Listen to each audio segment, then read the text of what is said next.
విజయ engineering కళాశాలలో సంక్రాంతి సంబరాలు ఘనంగా జరిగాయి. పండుగ సాంప్రదాయాన్ని ప్రతిబింబించేలా విద్యార్థులు ఆటపాటలతో సందడి చేశారు. భోగి మంటలు వేసి నృత్యాలు చేశారు.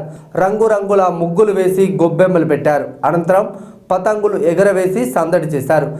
తెలుగు ప్రజల సంస్కృతి సాంప్రదాయాలు విద్యార్థులకు తెలియజెప్పేలా వేడుకలను నిర్వహించినట్లు కళాశాల యాజమాన్యం తెలిపింది. ఈ కార్యక్రమంలో కళాశాల chairman Parupalli Ushakiran, vice chairman Vijayalakshmi, principal doctor John Babu, vice principal doctor Chinnaiah, Ayosha, Srinivasarao సిబ్బంది పాల్గొన్నారు.